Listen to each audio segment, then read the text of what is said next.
Hello everyone. So we are discussing previous year questions of the chapter Human Health and Disease and the topic vaccination and immunization. In today's session we are going to discuss a short answer type question of 3 marks which was asked in the CBSE Board All India Examination 2015. So the question is, a heavily bleeding and bruised road accident victim was brought to a nursing home. The doctor immediately gave him an injection to protect him against a deadly disease. A part, write what did the doctor inject into the patient's body. B part, how do you think this injection would protect the patient against the disease? And C part, name the disease against which this injection was given and the kind of immunity it provides. तो बेटा इस question में हमें बोल रहा है कि एक डॉक्टर के पास एक रोड एक्सीडेंट का विक्टिम आया जिसको बहुत ज़्यादा ब्लीडिंग हो रही थी, तो डॉक्टर ने उसको इमीडिएटली एक इंजेक्शन दे दिया. तो ए पार्ट में हमसे पूछ रहा है कि डॉक्टर ने उस इंजेक्शन में उस पेशेंट को क्या दिया.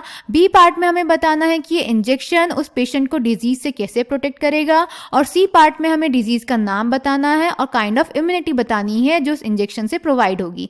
Clear? So let's check the answer. तो बेटा डॉक्टर ने इंजेक्शन में उसको दिया एंटीटॉक्सिन जो कि एक प्रिपरेशन है एंटीबॉडीज का. क्लियर? फिर बी पार्ट में हमें बताना था कि ये इंजेक्शन कैसे प्रोटेक्ट करेगा. तो बेटा जब एक्सीडेंट होता है तो बहुत सारे माइक्रोब्स बॉडी में एंटर कर जाते हैं जिसमें से एक होता है टिटनेस. तो बेटा ये जो माइक्रोब्स होते हैं ये बहुत ज़्यादा इन्फेक्शन कॉज कर सकते हैं. इसके लिए हमें क्विक इम्यून रिस्पॉन्स चाहिए होता है जिसके अगेंस्ट हम एंटीटॉक्सिन प्रिपरेशन ऑफ एंटीबॉडीज डाल देते हैं तो वो फटाफट एक्शन शो करते हैं और पेशेंट को प्रोटेक्ट करते हैं. फिर सी पार्ट में डिजीज का नाम बताना था, हो जाएगा टिटनेस, और इम्यूनिटी हो जाएगी पैसिव इम्यूनिटी क्योंकि इसमें हम बनी बनाई एंटीबॉडीज ह्यूमन की बॉडी में डाल रहे हैं. So the answer is a part antitoxin, a preparation containing antibodies to the toxin.